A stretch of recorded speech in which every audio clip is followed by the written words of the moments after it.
muito obrigado pela sua audiência. Eu disse que era rapidinho, nós temos que prestigiar também os nossos patrocinadores. E no final do primeiro bloco, eu deixei o deputado Lúcio para pensar aqui, como vereador em Cuiabá, na sua ótica, naquele momento, na sua opinião, quais foram os principais erros, quais são as principais críticas ao então prefeito Wilson Santos? Pergunta difícil essa hoje, porque o tempo passa e a memória também vai um pouco. E a relação Você está com que idade, Lúcio? Estou com 52 anos, Wilson. Um cara de 45. 52 anos. Tá bem. 39, né? 39. Ainda aguenta algumas campanhas, né? Sim. Wilson, eu me lembro bem, quando você fechou a estação Bispo. Ali foi uma confusão. Foi. Uma confusão enorme. Foi. Porque, por coincidência... Eu e o Manuel Pinheiro. Você e o Manuel Pinheiro, que era o seu secretário de transportes, viu? Ali foi um momento tenso. E eu lembro que na época começou a chover. É verdade. E aí não tinha mais o terminal da Bispo, os pontos de ônibus não estavam prontos, a população não sabia para onde que tinha que ir. Então, assim, a gente deitou e rolou em cima dessa situação, cobrando solução para essa questão. Depois, a questão do IPTU, né, o aumento do IPTU, que você encaminhou para a Assembleia, ou para a Câmara na época. E a Câmara aprovou. Não, você encaminhou 11 horas, meio-dia estava aprovado. E no outro dia a população da cidade não sabia. E aí eu falei, gente, não pode. E aí nós começamos um processo de mobilização de entidades para poder buscar reverter aquele aumento. Nós colhemos na época 22 mil assinaturas, Wilson, para uma lei de iniciativa popular. Uma outra questão que nós debatemos muito no seu mandato, foi a privatização da Sanecap. Você lembra aquela primeira tentativa de privatização em 2007, que nós conseguimos evitar que acontecesse por conta do PAC. Você lembra que o Lula, inclusive, veio a Cuiabá em 2007 lançar o PAC. Você recebeu o Lula muito bem. Não me lembro até hoje de você dando uma viola de coxa de presente. Você sabe que essa foto, eu já saí na Playboy, né? Sério? Eu já saí na revista Playboy com essa foto. Eu entregando ao presidente da República, Lula, uma viola de coxa. Eu com a camisa, até hoje essa camisa, cor-de-rosa, né? E o Lula rindo. Tocando a viola. Tocando a viola. Essa foto saiu na capa do Estadão, do Globo, dos principais jornais do país. E depois a Playboy, não sei porquê, já insistia muito comigo para eu pousar para a Playboy. Quando você falou Playboy, eu até falei, vixe. Então saiu essa foto. Eu sempre digo, eu já saí na Playboy, é verdade. Mas nós vamos parar por aqui, senão você vai acabar com a minha administração. Bom, tudo que o Lúcio falou, de fato, quando desativamos o terminal da Bispo, nós não tínhamos noção da importância da comunicação. Tínhamos que ter feito pelo menos 1 mês, 2 meses antes de comunicação. Você que vai pegar o ônibus para Santa Rosa, vai passar sem tal lugar, você que vai para o Cochipó, nós não fizemos isso, apanhamos muito. Agora, um erro que eu não arrependo. Eu deveria ter mantido a atualização do IPTU. Foi um erro meu ali, ainda incipiente, muito jovem, meu primeiro ano como prefeito, acabei recuando. Foi um erro que hoje, se eu voltasse, eu não recuaria. Em relação à terceirização dos serviços também de água e esgoto, é algo que depois o Chico acabou tocando, deu certo, e Cuiabá está muito próximo a universalizar, né? Toda a coleta e tratamento de esgoto, principalmente. Lúcio. Mas, Wilson, uma coisa importante, acho que é importante destacar, porque vale para esse momento que a gente está vivendo. À época, a disputa política no Brasil ela era polarizada entre o PT e o PSDB. Era. E você, como prefeito do PSDB, fez uma recepção ao Lula, mas muito respeitosa. Sim. Tanto que você foi parar na capa dos jornais nacionais e foi para Playboy, né? Então, assim, você deu ali uma demonstração de civilidade, de estadista na relação com o governo federal, independente da questão política partidária, o que às vezes falta muito nos dias de hoje. Obrigado, Lúcio. Obrigado mesmo. Nunca imaginei que tivesse tido essa recepção, essa repercussão. Lúcio, em 2012 você disputa a prefeitura de Cuiabá, chega no segundo turno com Mauro Mendes e, na minha opinião, você teve 2 momentos para liquidar a fatura e não liquidou. Onde é que a sua campanha errou que não o tornou o prefeito de Cuiabá em 2012?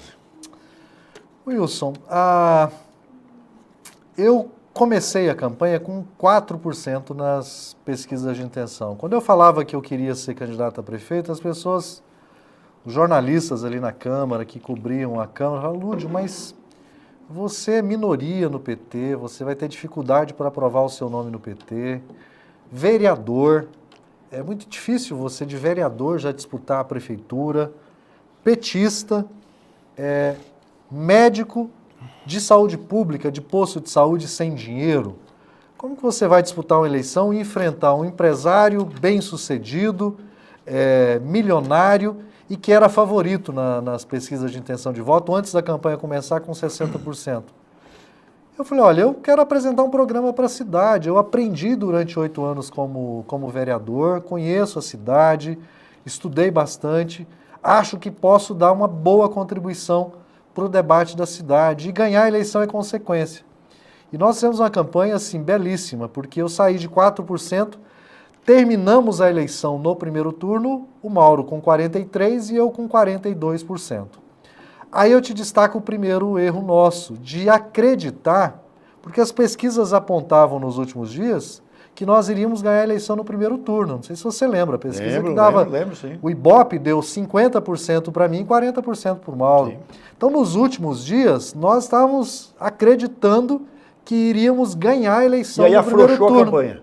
Não, não é que afrouxou a campanha. Quando vem o resultado, 43-42, o que era uma vitória, Foi um balde de água fria. Sair de 4% para 42%, se converteu numa derrota. Foi. O Mauro foi o vitorioso. Comigo aconteceu isso em 2004. Tinha tudo para vencer no primeiro turno. Como não venci, toda a nossa militância sentiu que houve uma derrota. Então, assim, se a gente olha historicamente, sair de 4% e para 42% foi uma vitória impressionante. Só que nos últimos dias a empolgação, vamos ganhar no primeiro turno. Então foi uma derrota. E isso abala o subjetivo. Esse foi uma das razões. Esse foi uma das razões. E aí nós levamos, o segundo turno, como é muito curto, nós levamos mais de 10 dias para nos reorganizar e levantar a cabeça de novo. Segundo, foi o erro em não... Eleição de segundo turno, ela é eleição de contraste. Foi de não demarcar com mais clareza o contraste que havia. Era a disputa entre 2 filhos da UFMT, um que escolheu ser empresário e enriquecer, outro que escolheu ser servidor público e se dedicar à população pobre, trabalhadora da cidade. Então não conseguiu deixar isso claro. Deixar claro que era um empresário que tinha uma visão privatista, uma visão empresarial da gestão, e um servidor público que tinha a visão humana do papel que o serviço público tem que ter.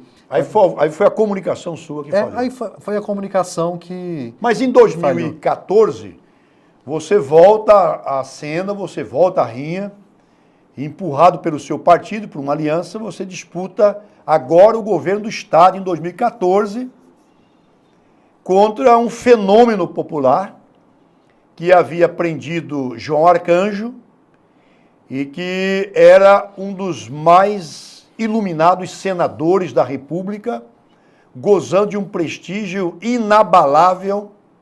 Como é que foi enfrentar Pedro Táxi? Foi uma disputa difícil.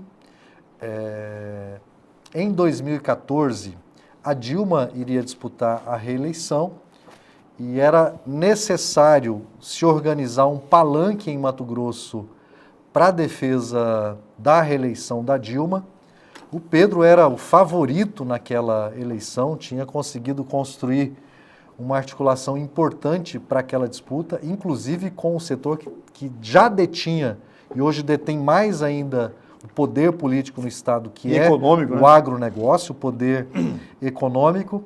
E nós reproduzimos a Aliança Nacional em Mato Grosso, mas sem liga aqui em Mato Grosso, porque era PT, PMDB, PR, eram os partidos que estavam no arco nacional, mas eu fiquei praticamente sozinho naquela eleição.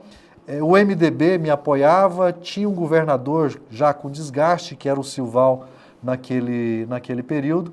Então foi uma campanha muito, mas muito difícil. A presença do mesmo. Silval Barbosa e do Éder Moraes na sua campanha, o senhor acha que prejudicou? Os desgastes, eles acabam sendo trabalhados pelos adversários. Então isso criou, sim, dificuldades para nós na campanha. O Pedro, nos debates, me chamava de candidato do Silval. Então era muito difícil, mesmo que a minha candidatura fosse a candidatura de uma aliança nacional para defender a Dilma e um projeto de renovação do Estado, foi muito difícil disputar, tendo que absorver o desgaste de uma gestão da qual eu não participava, mas havia aliança nacional. Você lembra que o PMDB era vice da Dilma, e olha a ironia do destino, né? O Michel Temer, então vice-presidente, veio a Cuiabá fazer a minha campanha em 2012 ainda. E depois aconteceu tudo o que aconteceu na relação entre PT e MDB. Coisas da política, né? Que levou ao impeachment da Dilma. Deputado Agora, Lúdio, o senhor aparece nas pesquisas entre os 3 mais desejados pela população cuiabana para suceder o prefeito Emanuel Pinheiro. E aí? Esteve em Brasília, rodou o partido, conversou com ministros, ouviu parlamentares, voltou de Brasília. Lúdio Cabral é candidato a prefeito de Cuiabá no ano que vem? Wilson, só para concluir um raciocínio, mesmo com todas as dificuldades de fazer campanha praticamente sozinho, sem as condições para isso, nós fizemos 34% naquela eleição. 34%. Foi o melhor desempenho. E o Pedro, 58%. Que o PT teve em uma disputa para o governo do Estado. Foi muito positivo. Mas fiquei 6 anos sem mandato, me elegi deputado, agora no 2º mandato. E na semana passada, depois de relutar muito, viu, porque eu entendia que 2024, nós teríamos que tratar de 2024 em 2024. Mas o processo eleitoral, ele se antecipou muito, é uma coisa impressionante. E eu imaginava que era algo só de Cuiabá, não é. É algo que está acontecendo no país todo. A cronologia política é diferente da cronologia mensal, anual. É impressionante. O ano político é diferente. É impressionante. Às vezes um ano acontece em um dia. É impressionante, é impressionante. E aí, por conta de uma série de fatores e de um amadurecimento coletivo, eu anunciei semana passada a minha pré-candidatura no PT, e eu digo que, na verdade, é ainda uma pré-candidatura. Até porque o senhor está no PT, que não está mais sozinho.